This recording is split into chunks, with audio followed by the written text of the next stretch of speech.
주께서 모세에게 말씀하여 이르시되 이스라엘 자손에게 말하여 그들이 돌아서서 믹돌과 바다 사이의 비아히롯 앞 곧 바알스본 맞은편에 진을 치게 하라. 너희가 그것 앞에서 바닷가에 진을 칠지니 파라오가 이스라엘 자손에 대하여 말하기를 그들이 그 땅에서 얽히고 광야에 갇혔도다 하리라. 내가 파라오의 마음을 강팍하게 할 터인즉 그가 그들의 뒤를 따르리니 내가 파라오와 그의 온 군대로 인하여 영예를 얻고 내가 주인 줄을 이집트 사람들이 알게 하리라 하시매 그들이 그대로 행하니라.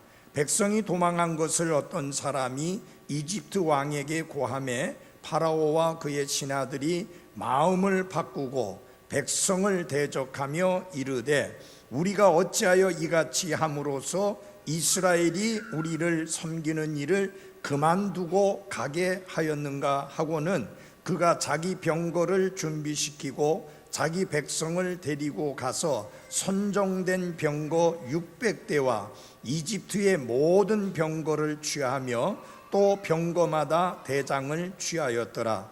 주께서 이집트 왕 파라오의 마음을 강팍하게 하셨으므로 그가 이스라엘 자손을 추격하였으되 이스라엘 자손은 높은 손과 함께 나갔더라.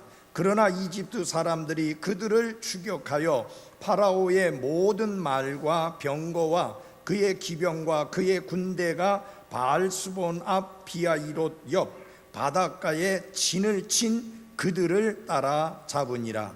파라오가 가까이 왔을 때에 이스라엘 자손이 눈을 드니 보라 이집트 사람들이 자기들의 뒤를 따라 행진하더라. 이에 이스라엘 자손이 심히 두려워하여 주께 부르짖었으며 그들이 또 모세에게 이르되 이집트에 무덤이 없어서 당신이 우리를 데리고 나와 광야에서 죽게 하느냐? 어찌하여 당신이 우리를 이집트에서 끌고 나와 이같이 우리를 대하느냐? 우리가 이집트에서 당신에게 고한 말이 이것이 아니더냐? 이르기를 우리를 내버려 두라. 우리가 이집트 사람들을 섬기리라 하였노라. 우리가 이집트 사람들을 섬기는 것이 광야에서 죽는 것보다 나았으리라 하니라. 기도하겠습니다. 하나님 아버지, 이 시간 하나님의 말씀을 선포합니다. 하나님의 말씀을 들을 수 있는 귀를 허락해 주시고 이 하나님의 말씀을 마음판에 새기고 삶에 적용해서 하나님이 기뻐 받으실 만한 삶의 모습으로 하나님께 영광을 돌리게 하시며 저들의 생활 또한 기쁨이 충만하고 감사가 넘치고 믿음이 강건해지는 그런 시간이 되게 해 주옵소서. 예수님 이름으로 기도했습니다. 아멘. 앉아주시기 바랍니다.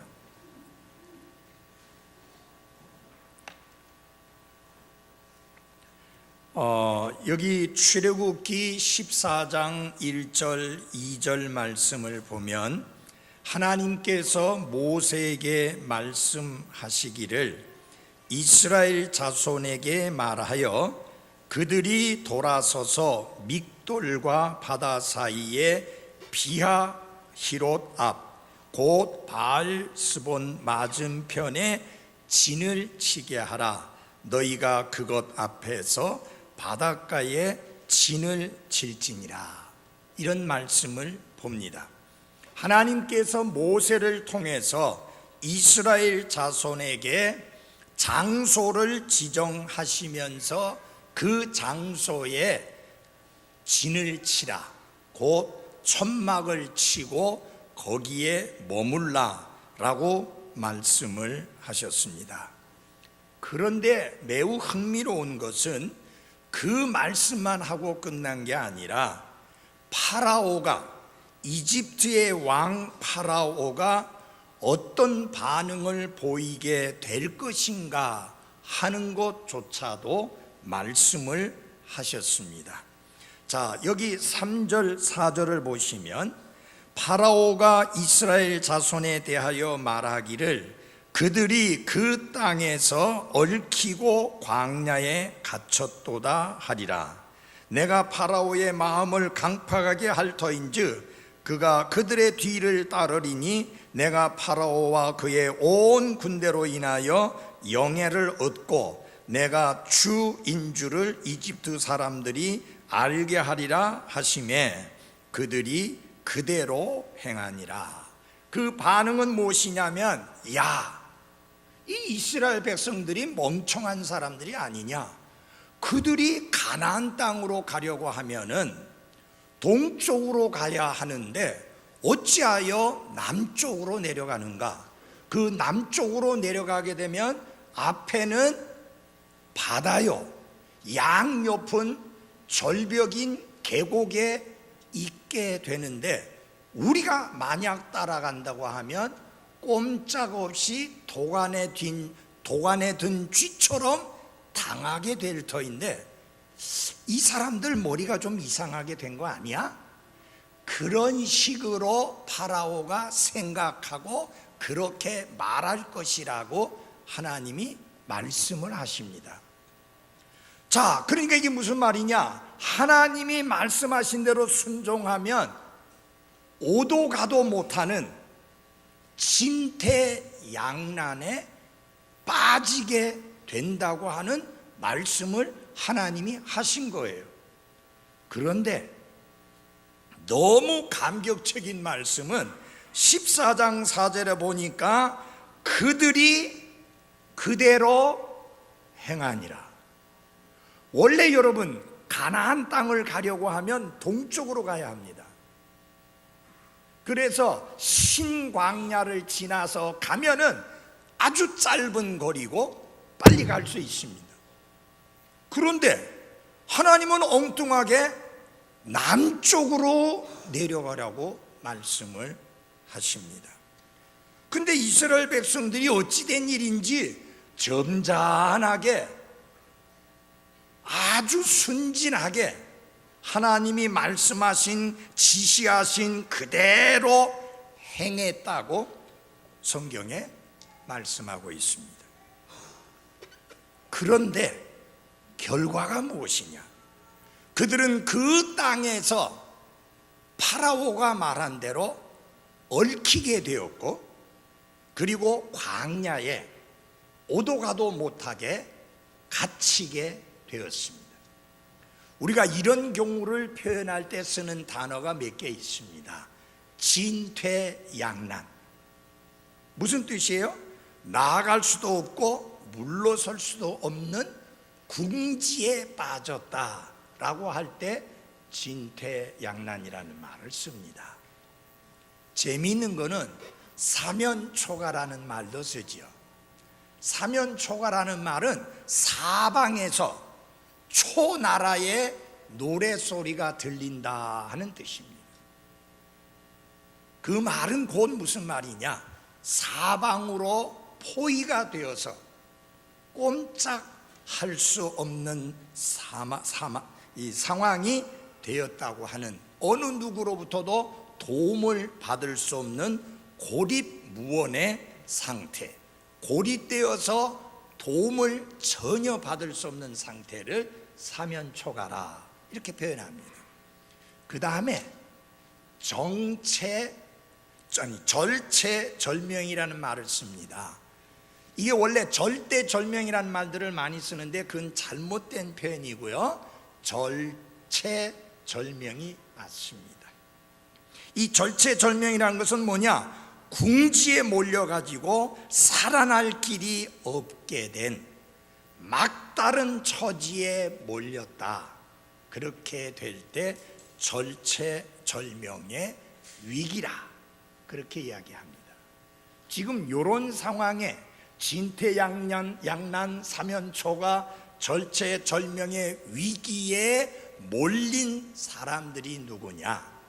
이스라엘 백성들입니다. 이제 여러분 이해하셨어요? 자, 한번 다 같이 합시다. 절체절명의 위기에 몰렸을 때 여기 14장 9절을 보면 이스라엘 자손이 하나님의 명령대로 순종해서 바닷가에 진을 친 것을 볼 수 있습니다.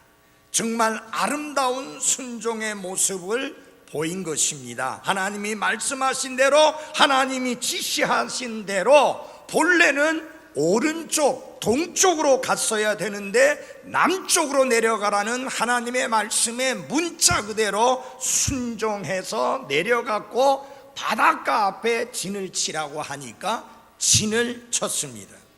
그런데 이스라엘 자손이 하나님의 명령에 순종해서 하나님이 지정하신 장소에 갔고, 하나님이 지정하신 장소에 장막을 쳤음에도 불구하고 그들이 처하게 된 상황은 어떤 상황이냐? 얽히고 갇히게 된 진퇴양난의 상황에 처하게 된 것입니다.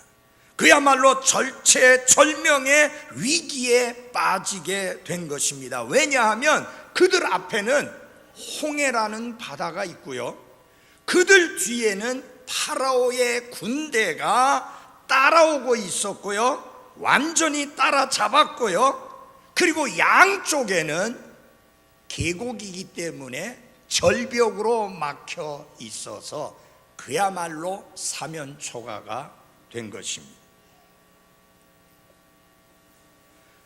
정말 파라오의 판단처럼 이제 이스라엘 사람들은 도간에 든 쥐와 같이 갇혀서 나갈 길이 전혀 없는 절체절명의 위기에 몰리게 된 것입니다.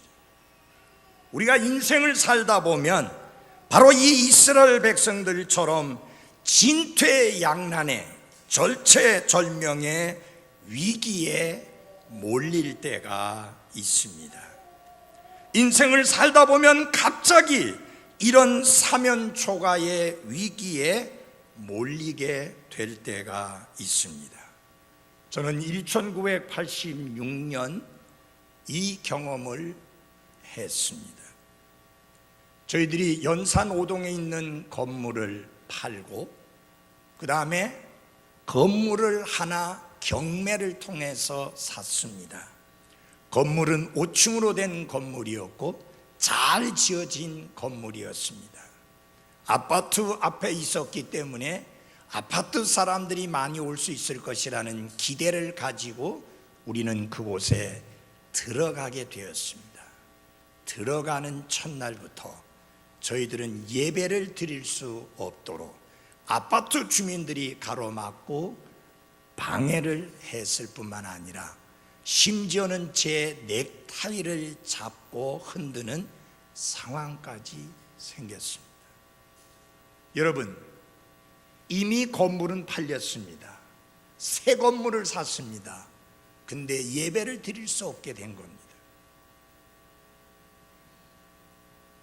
그야말로 절체절명의 위기였었습니다. 사방이 가로막혀 나갈 데가 없는 상황같이 보였습니다. 우리는 분명히 믿음의 사람들입니다. 또 믿음으로 살려고 하는 사람들입니다. 그럼에도 불구하고 빠져나가기 힘든 깊은 수렁과 같은 궁지에 몰리는 경우들이 더러 있습니다. 오늘 우리 가운데도 아마 이런 사람들이 있을지도 모르겠습니다. 사업 때문에, 직장 때문에, 혹은 건강 때문에 절체절명의 위기에 몰린 분이 있을지도 모릅니다. 인간관계에서 절체절명의 위기에 몰린 분이 있을지도 모릅니다.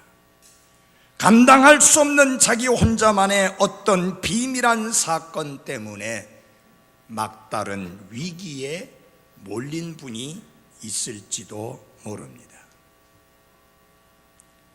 특별히 본문 말씀을 통해서 우리 모두가 이 절체절명의 위기에 몰렸을 때 그리스도인으로서 어떻게 처신해야 되는지 하나님께서 주시는 귀중한 교훈을 배워서 삶에 적용하는 아름다운 시간이 되기를 바랍니다.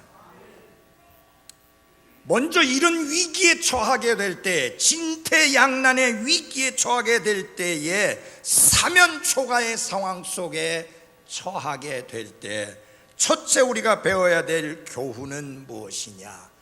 이 상황 속에 하나님의 섭리는 무엇인가 하는 것을 알고 배우고자 해야 한다는 것입니다. 섭리라고 하는 것은 하나님께서 모든 사항을 통치하시고 조종하시고 처리하시고 통제하신다라는 것을 의미하는 게 섭리라고 하는 말입니다. 다시 말하면 내가 처한 이 상황 속에 하나님께서 구경꾼으로 계시는 것이 아니라 하나님께서 그냥 될 대로 되라고 관망만 하고 계시는 것이 아니라 그 환경을, 그 상황을 통제하고 다스리고 지배하고 계시다고 하는 그 사실을 우리가 알고 있어야 한다 하는 것입니다. 우선 여기 먼저 파라오의 상황을 한번 잠깐 보십시다. 14장 5절을 봐주시기 바랍니다. 백성이 도망한 것을 어떤 사람이 이집트 왕에게 고하매 파라오와 그의 신하들이 마음을 바꾸고 백성을 대적하며 이르되 우리가 어찌하여 이같이 함으로써 이스라엘이 우리를 섬기는 일을 그만두고 가게 하였는가 하고는, 여기서 보니까 파라오와 그의 신하들이 마음을 바꾸었다 라고 이렇게 말씀을 하고 있습니다. 어떻게 바꾸었느냐? 이스라엘 백성들을 대적하는 방향으로 마음을 바꾸었다, 그렇게 말씀하고 있습니다. 사실 파라오는 이스라엘 자손을 놓아주었지만 기쁨으로 놓아준 것이 아니라 어쩔 수 없어서 놓아준 것이었습니다. 파라오가 이스라엘 자손을 가게 한 것은 즐거운 마음이 결코 아니었습니다. 그동안 파라오는 수많은 타협안을 내놓았고 스스로의 약속을 수도 없이 뒤집어 왔던 것이 파라오였었습니다. 모세를 통해서 계속해서 하나님의 심판이 이집트 땅에 떨어지게 되니까 나중에 어쩔 수 없어서 빨리 떠나라, 귀찮다, 이러다가는 정말 우리가 큰일 나겠다, 어서 떠나라 해서 자이던 타이던 파라오가 허락을 해서 이스라엘 자손이 이집트 땅을 떠나게 된 것입니다. 그러면 이스라엘 자손이 이집트 땅을 떠나자 파라오는 이제 이스라엘 자손을 잊어버렸는가? 아니었습니다. 어떻게 되나 보자 하고 지켜보는 상황이었는데 그에게 보고가 들어옵니다. 이스라엘 자손이 저 나일의 계곡 홍해 앞에 있는 그 마지막에 있는 계곡 속에 갇혀 있다는 보고가 들어옵니다. 그러자 파라오와 그의 신하들의 마음이 확 바뀌고 맙니다. 그래서 여러분 잘 보십시오. 백성이 도망간 것을 어떤 사람이 이집트 왕에게 고하매 파라오와 그의 신하들이 마음을 바꾸고 백성을 대적하며, 그렇게 말씀하고 있습니다. 그러면서 왜 우리가 그들을 놓아주고 우리를 섬기는 일을 그만두게 했는가라고 후회 막심한 말을 합니다. 근데 여러분, 이건 뭐 그리 놀랄 일이 없어요. 제가 하나님의 섭리를 알아야 된다고 말씀했잖아요. 하나님이 이 모든 상황을 아실까요? 모르실까요? 다 아십니다. 하나님이 미리 말씀했습니다. 파라오가 이스라엘 자손에 대하여 말하기를 그들이 그 땅에서 얽히고 광야에서 갇혔도다 하리라고 말할 것이라고 이미 하나님께서 모세에게 말씀을 하셨던 내용이에요. 여러분, 파라오가 생각할 때는 이렇게 판단이 되었을 것입니다. 그들이 잘못 가도 한참 잘못 갔구나. 아니, 동쪽으로 해서 가나안 땅으로 가야 할 사람들이 어쩌다가 저 홍해 앞에 더 이상 나갈 수 없는 계곡 속에 갇혀 있느냐. 아무래도 이스라엘 자손이 방향을 잘못 잡아서 얽히고 갇히게 되었구나. 그들이 무덤을 스스로 팠구나 라고 파라오는 판단을 했습니다. 잘 들어주십시오. 이거는 파라오의 판단입니다. 그러나 하나님의 계획은 전혀 다릅니다. 왜 하나님이 바로 동쪽으로 안내해가지고 신광야를 떠나서 가나안 땅으로 바로 가게 하지 아니하고 왜 남쪽으로 내려가되 계곡 속에 갇히고 바다 앞에 더 이상 나아갈 수 없는 상황으로 하나님이 인도하셨는가? 하나님의 계획을 하나님이 미리 모세와 이스라엘 자손에게 말씀하시지 않았어요, 하나님이. 그러나 하나님은 계획이 있고 하나님의 섭리는 분명히 있었습니다. 우리 한번 찾아보시기 바랍니다. 13장입니다. 13장 17절입니다. 파라오가 백성을 가게 하였을 때에 블레셋 사람들의 땅에 있는 길은 가까울지라도 하나님께서 그들을 그 길로 인도하지 아니하셨으니 이는 하나님께서 말씀하시기를 혹시 이 백성이 전쟁을 보면 뜻을 돌이키고 이집트로 되돌아 갈까 염려하노라 하셨기 때문이라. 그러나 하나님께서 홍해의 광야 길을 통해 백성을 인도하시니 이스라엘 자손이 이집트 땅에서 나와 무장을 하고 올라가니라. 이렇게 말씀했습니다. 여러분, 하나님은 생각이 있으셨고 하나님은 계획이 있으셨고 하나님은 섭리가 있었습니다.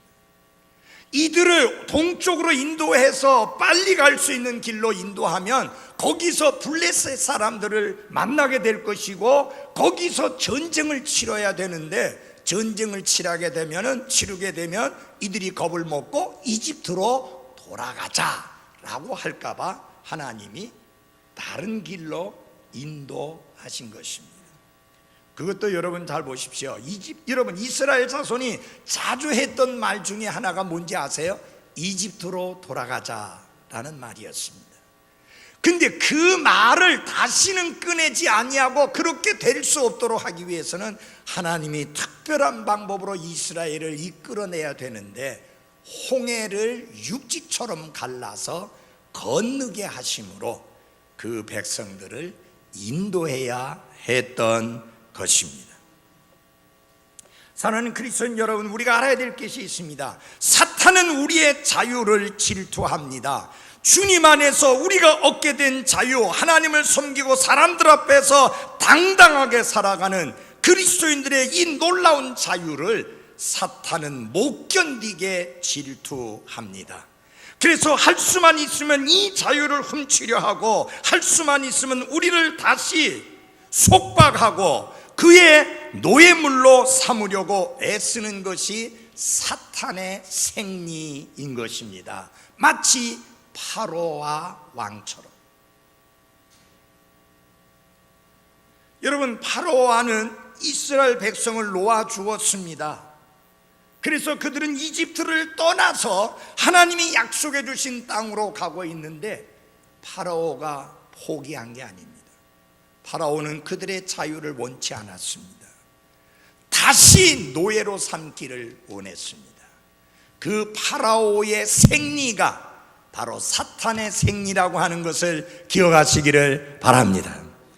그래서 하나님은 갈라디아서 5장에서 그리스도께서 우리에게 주신 자유를 온전히 누려야 될 것을 가르치고 있는 것입니다. 왜? 사탄이 할 수만 있으면 우리에게서 그 자유를 빼앗아 가려고 호시탐탐 노리고 있기 때문인 것입니다.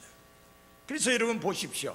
파라오는 온 군대와 병거를 동원해서 이스라엘을 쫓아갑니다.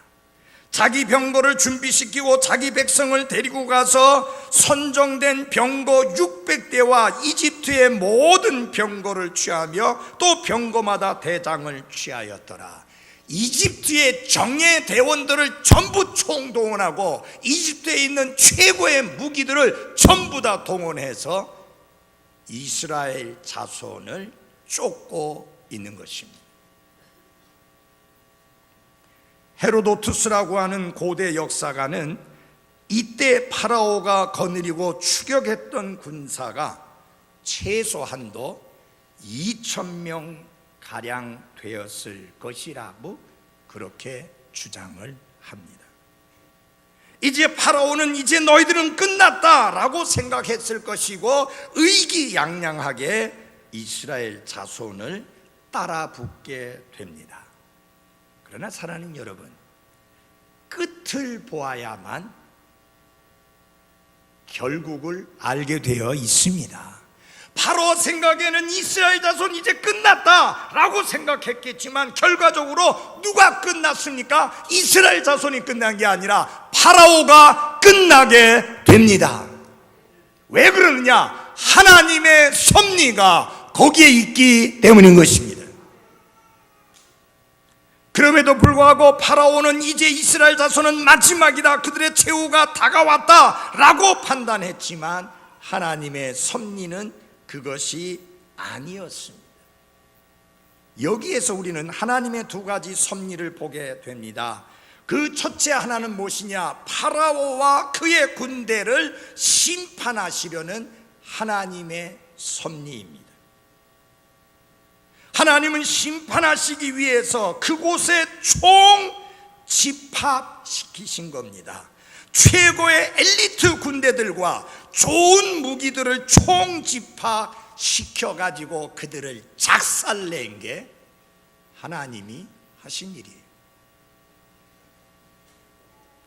그것도 흔적도 없이 사라지도록 물속에다가 수장시키심으로 그들을 심판하시고자 했던 것이 하나님의 섭리였습니다.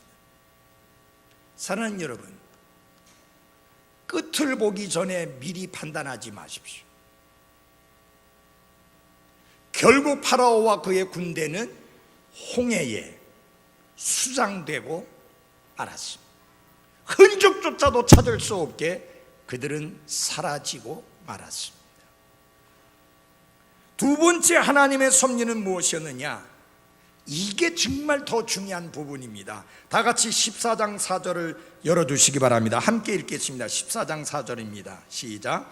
내가 파라오의 마음을 강팍하게 할 터인즉 그가 그들의 뒤를 따르리니 내가 파라오와 그의 온 군대로 인하여 영예를 얻고 내가 주인 줄 이집트 사람들이 알게 하리라. 하나님이 이집트 사람들이 따라오게 만들고 이스라엘 자손은 계곡에 갇히게 하고 앞에는 홍해가 있어서 진퇴양난의 위기에, 절체절명의 위기에 빠지게 하신 두 가지 이유가 있습니다. 하나는 뭐예요? 파라오와 그의 군대를 심판하시기 위함이에요. 주위에서 잘 들으십시오. 이스라엘 백성들 그거 알았어요? 몰랐어요? 몰랐어요. 그들은 알지 못했어요. 하나님의 섭리를 알지 못했어요.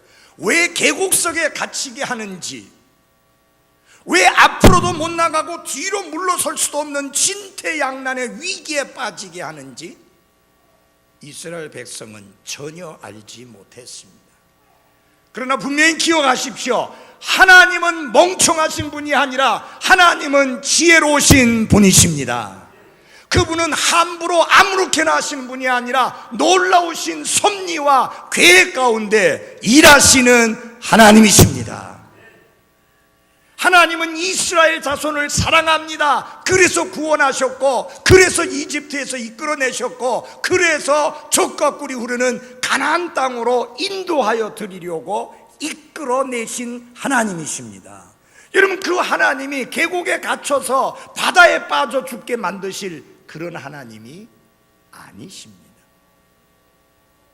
우리는요, 하나님의 계획이 어디 있는지, 하나님의 섭리가 어디 있는지 좀 알아보려고 하고 기도해서 찾아보려고 하지 아니하고, 위기에 처하면, 상황이 어려우면, 문제가 풀리지 않으면, 복잡해지면, 난감한 상황에 처하면 먼저 불평부터 하려고 하는 그런 기질이 있습니다.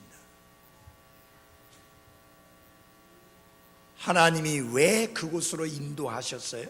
왜 그런 상황으로 몰아가셨어요? 파라오와 그의 군대를 완전히 심판해서 멸하시기 위함입니다. 또 하나는 하나님이 영광을 받으시고 이스라엘의 하나님이 참되신 하나님이라는 것을 드러내어 이집트 사람들에게 알리게 하시기 위함입니다. 내가 주인 줄을 이집트 사람들이 알게 하리라. 내가 영예를 얻고 영광을 받고 내가 주인 줄을 이집트 사람들이 알게 하리라. 여러분, 이스라엘 자손은 이제 끝나는 줄 알았습니다. 앞에는 홍해요, 뒤에는 이집트의 정예 부대와 무시무시한 무기로 무장되어 있는 군대가 따라오고 있었기 때문에 이제는 끝났다, 이제는 끝장이다, 모든 것이 끝났다 라고 생각을 했는데, 여러분, 전혀 다른 결과가 나타납니다. 하나는 하나님의 심판으로 파라오는 무엇을 경험하게 됩니까? 하나님의 심판을 경험하고 죽게 됩니다. 그러나 이스라엘 자손은 가장 극적인 방법으로 구원을 받음으로 말미암아, 야, 하나님의 권능이 얼마나 놀라우냐, 야, 하나님이 얼마나 놀라운 주권과 섭리를 가지고 일하시는 하나님이시냐 하는 것을 체험하게 되는 계기가 되었습니다. 사랑하는 그리스도인 여러분, 우리가 절체절명의 위기에 모일 때, 징태양난에 빠지게 될 때에, 사면초가와 같이 될 때에 기억하셔야 될 게 있습니다. 잊지 마십시오. 이 상황에 하나님의 섭리가 있다는 사실을 기억하시기를 바랍니다. 저는 그때 이해가 안 갔습니다. 하나님, 우리가 새로운 예배 처소로 옮겨왔는데 왜 우리가 여기에서 예배를 드리지 못하고 올림픽 공원에 가서 예배를 드려야 되고 예배 장소를 찾아서 방황해야 되는 상황이 생깁니까? 정말 이해가 되지 않았습니다. 지나고 보니 하나님의 섭리가 있었습니다. 그 건물은 아파트 부대 상가였기 때문에 아파트와 운명을 같이 해야 되는 건물입니다.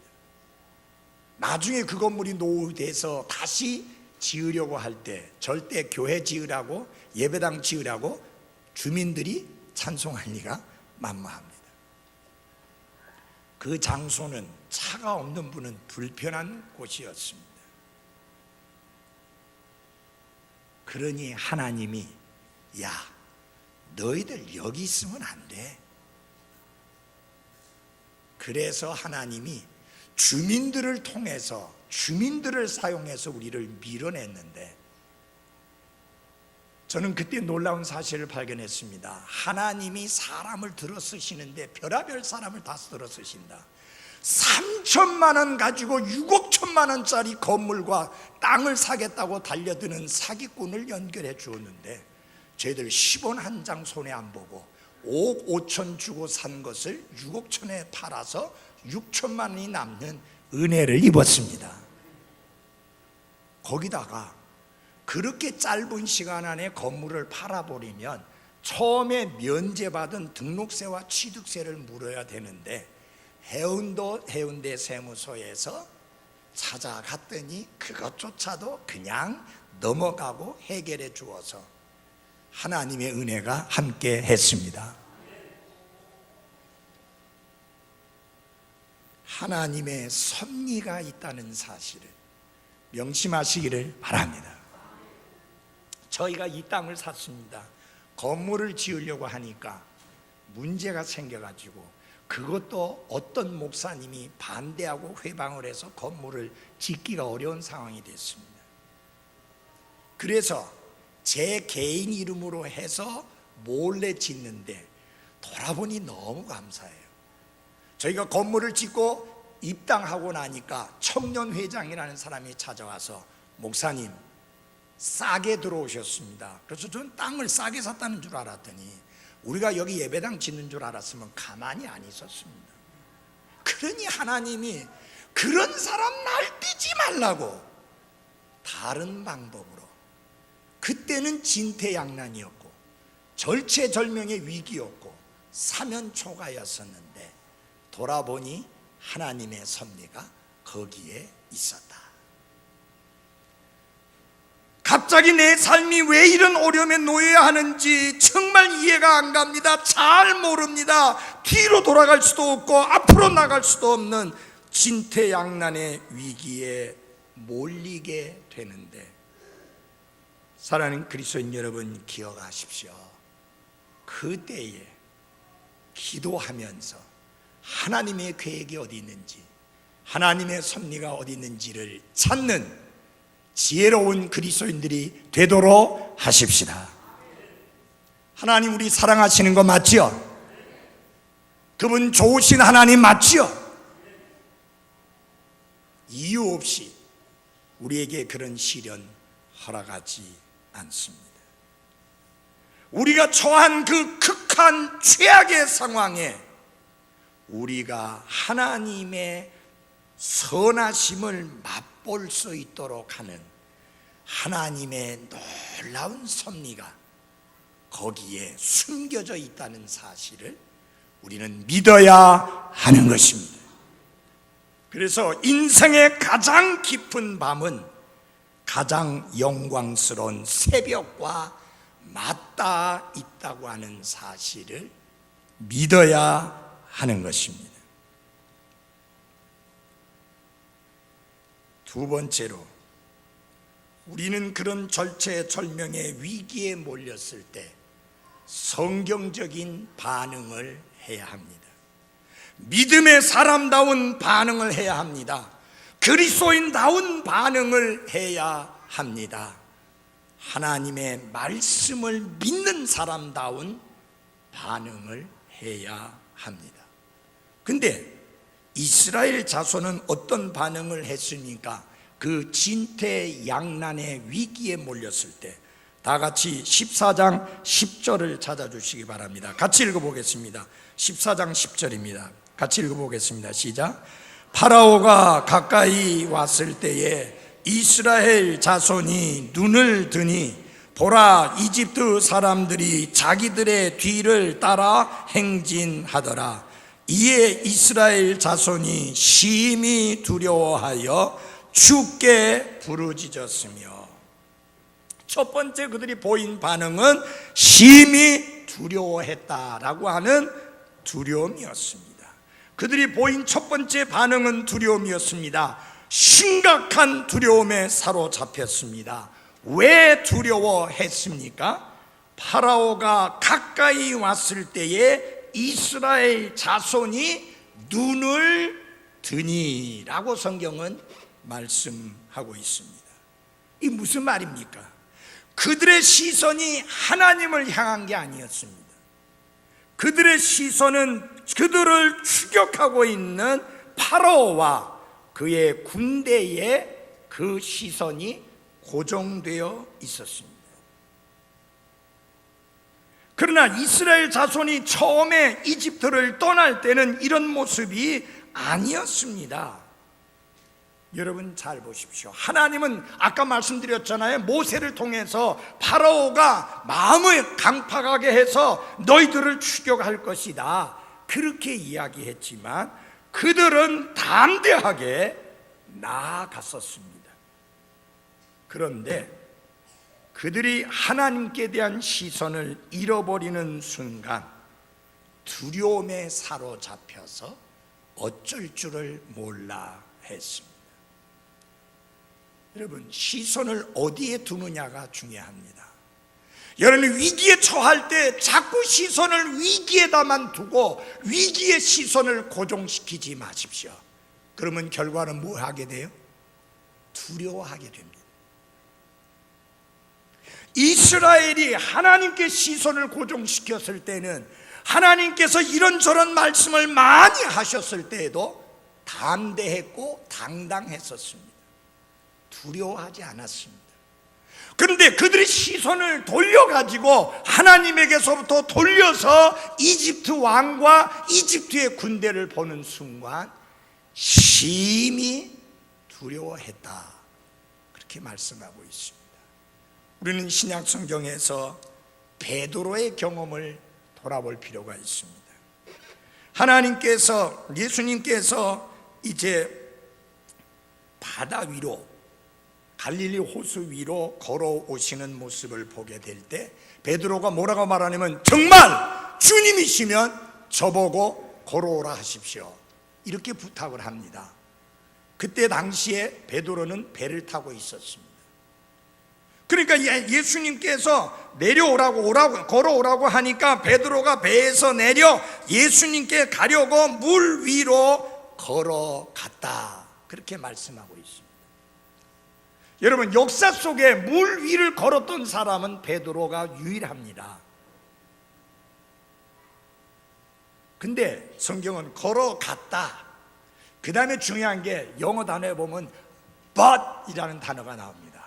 그러나 바람이 사나운 것을 보고 두려워하다가 가라앉기 시작하며. 근데 이게 뭐냐면 무슨 말이나 영어로 보면 when he saw the wind라고 그랬습니다. 그가 거친 바람을 보는 순간 두려워했고 가라앉기 시작했다. 어려움을 당할 때 우리의 시선이 어디에 있어야 되느냐? 그 시련, 그 고통, 그 어려운 환경, 그 위기, 그 아픔에다가 고정시키지 말고 눈을 돌려서 이 현실을 주관하시는 하나님을 바라보아야 하는 것입니다. 두 번째, 이스라엘 자손이 보인 반응은 불평과 원망이었습니다. 여기 보면 주께 부르짖었으며 라고 하는 말씀을 보면 그들이 하나님께 기도했다, 하나님 도우심을 구했다 라고 생각하기가 쉬운데 그 뒤에 구절을 보면 전혀 그렇지가 않습니다. 11절 12절을 한번 보십시오. 14장 11절 12절입니다. 그들이 또 모세에게 이르되 이집트에 무덤이 없어서 당신이 우리를 데리고 나와 광야에서 죽게 하느냐? 어찌하여 당신이 우리를 이집트에서 끌고 나와 이같이 우리를 대하느냐? 여러분, 하나님께 기도하고 하나님께 부르짖고 하나님의 도우심을 구하고 하나님의 은혜를 구한 사람들이라면 이렇게 지도자에게 원망하고 불평하며 우리를 왜 이집트에서 끌고 나왔느냐고 항의하지 않습니다. 그들의 부르짖음은 기도의 부르짖음이 아니라 하나님의 은혜와 도우심을 구하는 부르짖음이 아니라 불평과 원망의 부르짖음이었습니다. 그들은 두려워했고 둘째 불평하고 원망했습니다.